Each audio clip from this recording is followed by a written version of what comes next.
Halo semuanya, kembali lagi dalam video pembelajaran kimia. Kali ini kita akan membahas mengenai materi hidrokarbon. Nah, sebelumnya kita harus mengetahui apa itu hidrokarbon. Hidrokarbon adalah senyawa yang terdiri dari unsur C dan juga unsur H.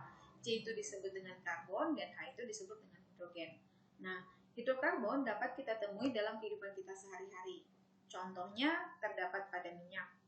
Minyak itu ada dari minyak tanah, bensin, maupun solar. Selain itu, hidrokarbon juga dapat kita temui pada gas alam. Nah, yang paling utama nih, kita sering menggunakan barang-barang yang ada dalam kehidupan sehari-hari, yaitu contohnya plastik.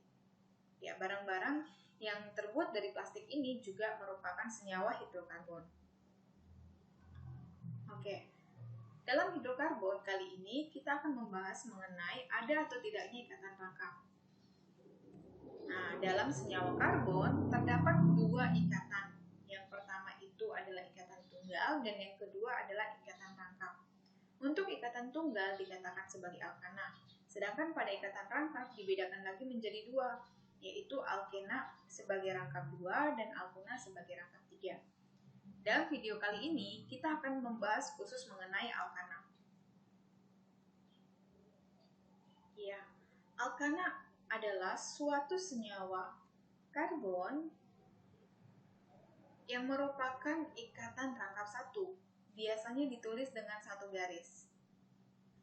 Kemudian, setiap atom karbon dalam ikatan alkana itu akan membentuk 4 ikatan kovalen tunggal.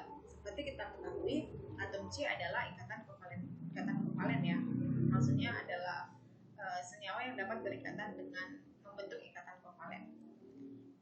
Dan dalam alkana dia akan selalu berakhiran ana. Namanya adalah alkana. Dia akan selalu berakhiran ana.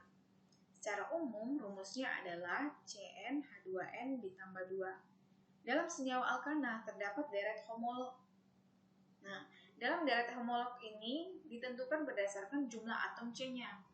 Contoh nih, jika jumlah atom C-nya sebanyak 2, maka rumus molekulnya C2H6. C2H6 ini berasal dari rumus yang telah kita bahas sebelumnya, dan namanya adalah ketana. Bagaimana jika jumlah atom C-nya sebanyak 6, maka rumus molekulnya akan membentuk C6H14. Dan namanya adalah heksana. Seterusnya sampai 10 dan disebutlah dengan nama dekana. Semua deret homolog ini akan berakhiran ana. Selanjutnya, dalam alkana kita juga mengenal gugus alkil. Nah, gugus alkil ini disebut juga dengan cabang. Rumus cabang secara umum adalah CnH2n ditambah 1. Dalam gugus alkil juga terdapat beberapa cabang. Di antaranya, contoh apabila jumlah atom C-nya sebanyak 3, maka akan terbentuklah rumus kimianya C3H7. Nah, namanya adalah propil. Dari semua senyawa alkil ini, dia akan berakhiran il. Apabila kita lihat pada C5H11, maka namanya adalah pentil atau amil. Sedangkan untuk C6H13 namanya adalah heksil. Jadi semua akan berakhiran il ya. Nah, kali ini kita akan menentukan tata nama alkana. Bagaimana sih cara menentukan tata nama alkana? Ada beberapa tahapan. Nah, yang pertama adalah tentukan rantai induk. Nah, rantai induk ini disebut juga dengan rantai dengan C terpanjang, artinya atom C yang paling panjang ya. Jika ada dua rantai C yang panjangnya sama, pilihlah rantai yang mempunyai cabang yang paling banyak. Yang kedua, beri nomor rantai mulai dari ujung yang paling dekat dengan cabang. Nah, apabila cabang pertama jaraknya sama dengan dari setiap ujung kanan ataupun kiri, maka pilih ujung yang terdekat dengan cabang yang kedua. Yang ketiga, untuk penulisan nama cabang harus sesuai dengan urutan alfabet. Artinya cabang ini adalah alkilnya tadi ya. Karena tadi ada alkil itu ada jenisnya metil dan juga etil. Berdasarkan abjad, maka antara metil dengan etil berarti yang harus kita tulis pertama kali adalah etil. Nah, untuk namanya secara keseluruhan, maka caranya adalah kita beri dulu nomor cabangnya, kemudian nama cabangnya. dan diikuti dengan rantai induk atau rantai terpanjangnya. Nah, kita perlihatkan di sini contohnya. Untuk menentukan tata nama senyawa ini berdasarkan step yang sudah kita bahas sebelumnya. Untuk rantai induknya, jadi kita pilih yang paling panjang. Jadi pilih rantai yang punya cabang terbanyak. Kalau kita lihat dari sini, yang paling panjang adalah 1, 2, 3, 4, 5, 6. Ya. Kemudian beri nomor rantai. Kita sudah beri tadi nomornya di sini. Kemudian untuk menentukan cabang yang paling dekat, kita hitung dari kanan ataupun dari kiri.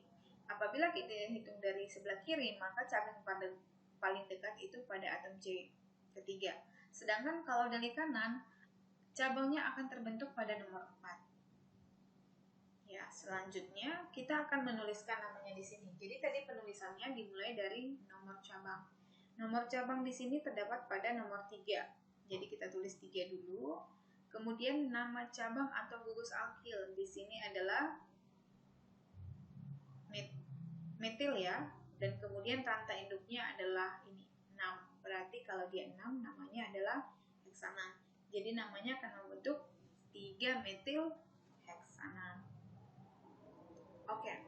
Nah, dalam gugus alkil dia tidak hanya ada satu dalam rantai terpanjang, bisa 2, 3, ataupun 4. Nah, di sini kita bisa menggunakannya dengan memberikan nama.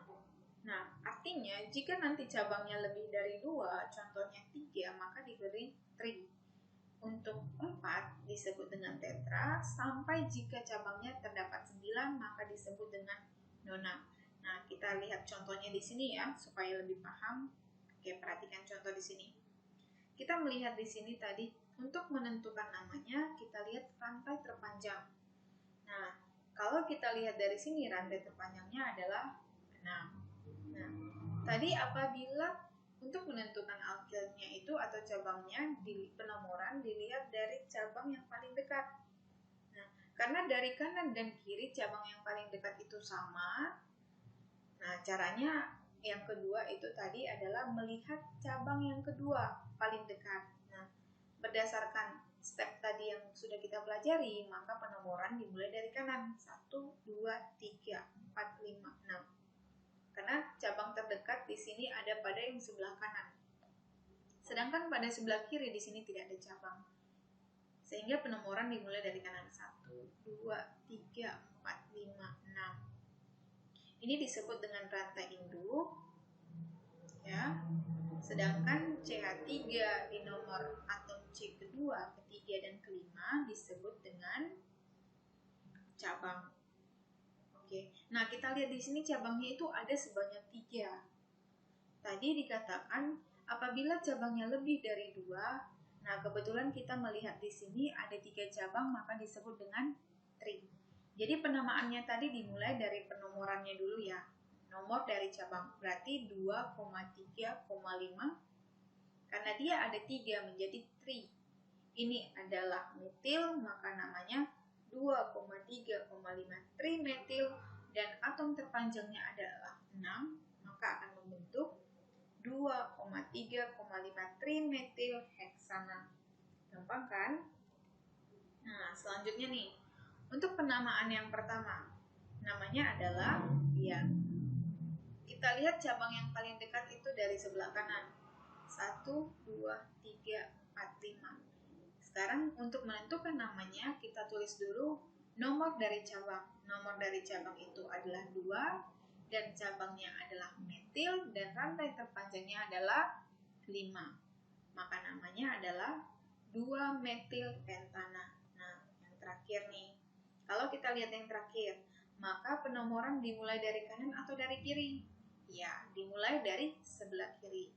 Karena setelah kita hitung dari sini, sebelah kiri 1, 2 langsung ketemu cabang. Sementara dari kanan, kalau kita hitung 1, 2, 3, 4, pada atom keempat baru ketemu cabangnya.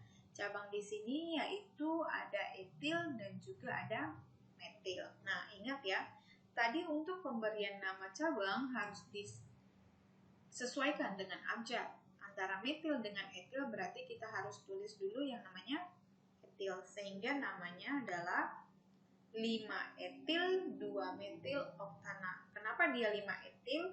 Kalau kita lihat di sini jumlah atom C atau cabang etil terdapat pada atom C yang kelima. 1, 2, 3, 4, 5. Sehingga disebut dengan 5 etil. Nah, 2 metil ini tadi karena dia berdasarkan abjad, jadi kita tulis etil dulu baru metil. Nah, di sini rantai induknya adalah oktana. Kita hitung lagi nih berapa? 1, 2, 3, 4, 5, 6, 7, 8. Karena rantai terpanjangnya adalah 8, maka disebut dengan oktana. Oke. Selanjutnya kita lihat latihan soal di sini, ya. Nah, ini hampir sama ya dengan contoh sebelumnya. Ini adalah rantai induk, rantai terpanjang. Kenapa dimulai dari kanan? Karena sebenarnya kita lihat di sini cabangnya sebenarnya sama. Kalau kita hitung dari kanan maupun dari kiri hampir sama. Tapi kita lihat lagi cabang yang mengikutinya. Apabila cabang yang paling dekat itu dari sebelah kanan, maka kita hitung dari sebelah kanan. Sedangkan dari sebelah kiri, setelah dia cabang di CH3, tidak ada cabang lagi, sehingga penomoran tidak dimulai dari sebelah kiri. Sehingga penomoran dimulai dari sebelah kanan. 1, 2, 3, 4, 5, 6. Ya. Ini tadi sudah ada pada contoh sebelumnya ya. Namanya adalah 2,3,5 trimetil heksana. Oke. Nah, untuk contoh selanjutnya di sini apabila kita lihat ya. Nah, udah lebih gampang kan? Kalau dari kanan tidak mungkin kita beri penomoran, tetapi itu dari kiri. Karena dari kiri kita melihat di sini langsung ketemu 2 cabang pada atom C kedua. Ya, kalian tentu tahu dong namanya apa kan? Langsung saja ya, berarti ini 2,2 dimetil heksana. Kalau kita lihat di sini atom C terpanjangnya sebanyak 6. 1, 2, 3, 4, 5, 6. Oke, selanjutnya. Nah, kalau kita lihat di sini penomoran tentu saja tetap dimulai dari sebelah kiri ya. Karena dari sebelah kiri langsung ketemu metil atau cabang pada atom C kedua. Sementara kalau dari kanan kita menemukan cabangnya pada atom C keempat. Sehingga penamaannya ya sebelumnya harus ingat juga ya. Untuk cabangnya harus dimulai dari etil, bukan metil. Karena kenapa? Penamaan pada cabang itu harus berdasarkan abjad. Sehingga namanya menjadi 4 etil 2 metil heptana. Kenapa heptana? Kita lihat di sini rantai terpanjangnya sebanyak 1, 2, 3, 4, 5, 6, 7. 7 disebut dengan heptana ya. Jadi untuk penamaannya tadi dimulai dari nomor cabangnya, kemudian nama cabangnya, diikuti dengan rantai terpanjangnya atau rantai induknya. Sama seperti di sini. Nomor cabangnya dulu yaitu 2,2 dimetil karena dia ada tadi 2 ya. Kemudian diikuti dengan rantai terpanjangnya atau rantai induk yaitu heksana. Oke, terima kasih. Semoga videonya bermanfaat. Jangan lupa di like, di subscribe, supaya nanti ada lonceng notifikasi untuk video selanjutnya ya. Nah, kalian juga harus komen video apa lagi nih yang harus dibuat untuk materi selanjutnya. Dan jangan lupa di-share ke teman-teman ya. Terima kasih. Salam semuanya.